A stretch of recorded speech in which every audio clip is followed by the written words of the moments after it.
ঈদে মিলাদুন্নবী নামে একটা অনুষ্ঠান আমাদের দেশে দীর্ঘদিন থেকে পালন করে আসছে একটা গোষ্ঠী। আমরা যাদেরকে মাজারি বলি, মাজার পূজারি বলি, অথবা যারা সুফিজমে বিশ্বাস করে, তাদের মাঝে এই অনুষ্ঠানটা পালনের রীতি আমরা এতদিন ধরে দেখেছি। বিভিন্নভাবে তারা পালন করে, তারা মিছিল করে, র্যালি করে, শোভাযাত্রা করে, তারপর তারা হালুয়া রুটি খায়, তার গাড়ি বানায়, আরও কি লাইটিং করে, নানা রকমের আয়োজন করে তারা, এবং কেক কাটে। যত রকমের আনন্দ আছে সব রকমের আনন্দ তারা করে। আর তারা বলে সকল ঈদের সেরা ঈদ ঈদে মিলাদুন্নবী।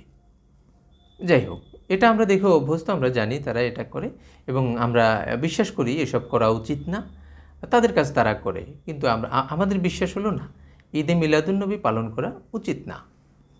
কিন্তু এবছর হঠাৎ করে আমি ভিন্ন একটা রূপ দেখলাম। আরও একটা গোষ্ঠী, তারা কি করলো, হঠাৎ করে ঈদে মিলাদুন্নবীর মতো করে সিরাতুন্নবী নামে ঈদ মিলাদুন্নবী পালন করলো। সেটা কীরকম? নাম দিয়েছে সিরাতুন্নবী। সিরাতুন্নবী দিয়ে তারা মিছিল বের করলো। মিছিলের নাম দিল র্যালি। মিছিল, আমি র্যালি বললাম, ঠিক আছে, মিছিল না র্যালি। র্যালি বের করলো। তো র্যালিতে নানা রকম পোস্টার দিল, সেখানে গান গাওয়া হলো, গান মানে ইসলামী সঙ্গীত গাওয়া হলো, সেখানে কিছু স্লোগান এই সেই তাদের মতো করে তারা করলো। এখন আমার কথা হলো, ভাই, আপনি মিলাদুন্নবী নাম দেন আর সিরাতুন্নবী নাম দেন, আপনি 12 রবিউল আউয়ালে একটা অনুষ্ঠান তো করেছেন, আনন্দ তো করেছেন। সে আনন্দ যে করেছেন, তো এতদিন ধরে আমরা যাদেরকে বলে আসছি বেদাতি, যাদেরকে বলে আসছি পথভ্রষ্ট, তা আমাদের সাথে তাদের তফাৎ রইল কোথায়? আমি তো সেই অনুষ্ঠানটাই পালন করলাম। আপনি জন্মদিন পালন করবেন, তো জন্মদিন পালন করতে গিয়ে আপনি কেক কাটলেন, আনন্দ করলেন, হই হুল্লোড় করলেন, আপনি মোমবাতি জ্বালালেন।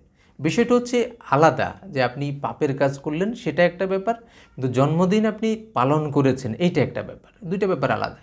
জন্মদিন তো আপনি পালন করেছেন, ঠিক না? আরেকটা গুনার কাজও করেছেন, সেখানে আপনি কেক কেটে হই হুল্লোড় করে এই সেই করেছেন। তা আরেকটা লোক কী করলো, সে জন্মদিনই পালন করলো, তবে জন্মদিনের নাম দিল জীবন বৃত্তান্ত, জীবনালেখ্য, অথবা সে জন্মদিনের নাম দিল সে স্মৃতিকথা। যেই নামই দিক না কেন, সে জন্মদিন পালন করছে, নামটা অন্য একটা দিয়েছে, বা জন্মদিনের কথা কিছু একটা দিল। তো সেখানে সে কি করলো, সে আপনার কেক কাটলো, সে হই হুল্লোড় করলো না, নাচ গান করলো না, কিন্তু কেক কাটলো বা আরও অন্য কিছু করলো, অথবা একটা ইসলামী সঙ্গীত গাইলো। গাওয়ার পরে সে তার জন্মদিনটা পালন করলো। নামের ভিন্নতা কি দিয়ে কি হবে? দিবস তো আপনি পালন করেছেন, ঠিক না? দিবস পালন করেছেন তো আপনি যে দিবস পালন করলেন, নাম যাই দেন না কেন, এই দিবস পালন করাটা উচিত কিনা?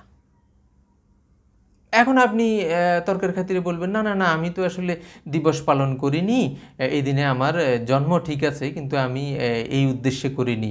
আমি করেছি কি, এই আমার মনে হয়েছে আমি আমার জীবনী নিয়ে কিছু কথাবার্তা বলেছি, একটা কেক কেটেছি।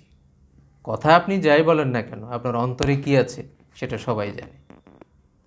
আপনি নাম যাই দেন না কেন, 12ই রবিউল আউয়ালে আপনি প্রতি বছর কিছু একটা করেন, কেন সেটা 11 রবিউল আউয়ালে হলে অসুবিধা কোথায়? 13 রবিউল আউয়ালেও তো হতে পারতো। রবিউল আউয়াল পুরো মাস হতে পারতো, 1 মাস ব্যাপী। রবিউল আউয়ালের আগেও হতে পারতো, তার আগের মাসে, পরের মাসেও হতে পারতো, বছরে 3 বারও হতে পারতো, কিন্তু আপনি সেটা করেন না। আপনি কি করেন, ঠিক 12 রবিউল আউয়াল আসলে আপনি কিছু না কিছু করেন, তার মানে আপনি জন্মদিবস পালন করেন। আর আপনি কি, সবার আগে কথা হলো জন্মদিবস পালনের বৈধতা ইসলামে আছে কিনা। তা আমি তো আলেম না, কিন্তু আমি যাদের কাছ থেকে শুনেছি, আমি যাদেরকে জিজ্ঞেস করেছি, যাদের ওয়াজ শুনেছি, যাদের সাথে আমার দেখা হয়েছে, জিজ্ঞেস করেছি, আমি কারো কাছে জানতে পারিনি যে জন্মদিবস পালন করার কোনো রীতি ইসলামে আছে। আমি অনেককে জিজ্ঞেস করেছি যে আল্লাহর রাসূল মৃত্যুবরণ করেছেন, ঠিক আছে, জীবদ্দশায় তো করেননি, ভালো কথা, কিন্তু আল্লাহ রাসূলের মৃত্যুর পরে সাহাবায়ে আজমাইন জন্মদিবস পালন করেছিলেন কিনা আল্লাহ রাসূলের। কারণ তাদেরকে যদি বলা হতো আল্লাহ রাসূলের জন্য জান দিয়ে দাও, তারা জান দিয়ে দিতেন। তাদেরকে যদি বলা হতো তুমি সর্বস্ব ত্যাগ করে দাও, করতেন। তো তারা তো হীরা মণি মুক্তা যা পারে তা দিয়ে জন্মদিবস পালন করতো। তারা করেছেন কি না? আমাকে কোনো আলেম বলেনি যে এরকম একটা দৃষ্টান্ত আছে আল্লাহ রাসূলের জন্মদিবস উপলক্ষে সিরাতুন নবী নামে অথবা ভালো কোনো কাজ করে, সঙ্গীত পরিবেশন করে, ইসলামী সঙ্গীত বা কিছু করে 12ই রবিউল আউয়ালে আল্লাহ রাসূলের জন্মদিবস কিংবা মৃত্যু দিবস নিয়ে কোনো আয়োজন করেছেন। এ ধরনের কোনো দৃষ্টান্ত আমাকে কেউ বলেনি। আপনাদের কাছে আছে কিনা আমি জানি না। যারা পালন করেছেন, যারা এসব কাজ করেছেন তাদের কাছে হয়তো থাকতে পারে, আমি জানি না। যদি কারো কাছে থাকে আমাকে জানাবেন, আমি জানবো, উপকৃত হব, কিন্তু আমি জানতে পারিনি। 1 নম্বর কথা। 2 নম্বর কথা হলো যে আপনি যে জন্মদিবসে আনন্দ করছেন, আল্লাহ রাসূল এই দিবসে জন্মগ্রহণ করেছেন, এর কোনো দলিল আছে? আল্লাহ রাসূল 12ই রবিউল আউয়ালে মৃত্যুবরণ করেছেন, এটা তো দলিল আছে। কিন্তু আল্লাহ রাসূল 12 রবিউল আউয়ালে জন্মগ্রহণ করেছেন, এর কোনো দলিল আছে কিনা? আমি অনেককে জিজ্ঞেস করেছি, কেউ আমাকে বলেনি যে হ্যাঁ দলিল আছে এরকম, সুনির্দিষ্টভাবে এই তারিখে তিনি জন্মগ্রহণ করেছেন। তাহলে আপনি জানেন না, এক কথা, আপনি জানেন না যে এই দিবসে জন্মগ্রহণ করেছেন কিনা। দ্বিতীয়ত, এমন কোনো দৃষ্টান্ত নেই আল্লাহ রাসূলের সাহাবা আজমাইন অথবা তাবেই কিংবা তাবে এরকম করে কোনো দিবস পালন করেছেন বা দিবসে কিছু একটা করেছেন বা নাম পরিবর্তন করে করেছেন।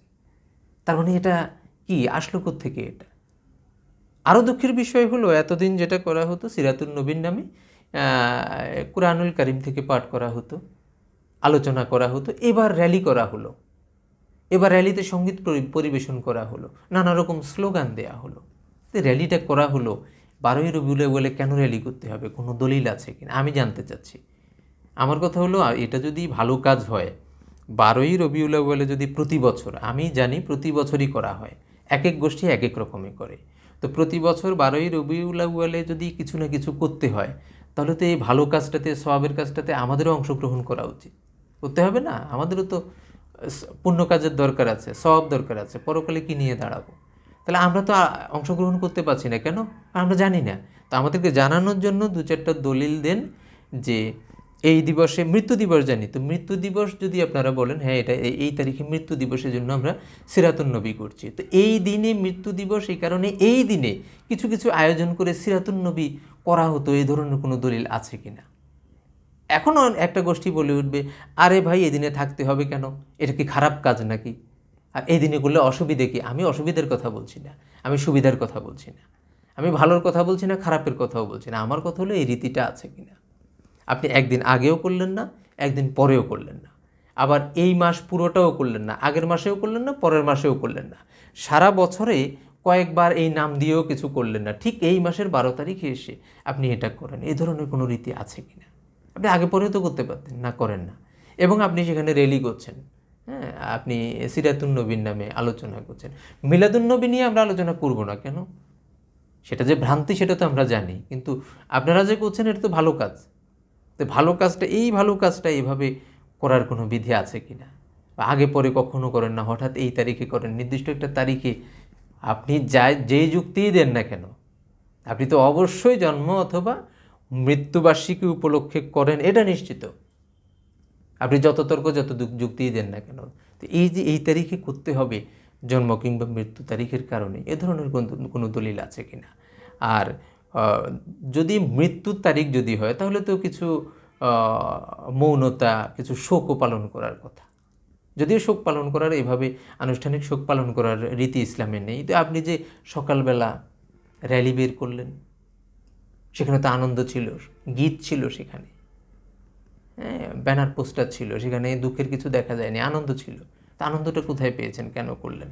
আর যাবতীয় যা করলেন 12 রবিউল আউয়ালে প্রতি বছর এটা করতে হবে, এটা আমাদের জানা দরকার না? সব তো আমাদেরও দরকার। তো বিনীতভাবে জানতে চাচ্ছি এটা আসলে কোথায় আছে, দলিলটা যদি দেন আমরাও করতে পারি।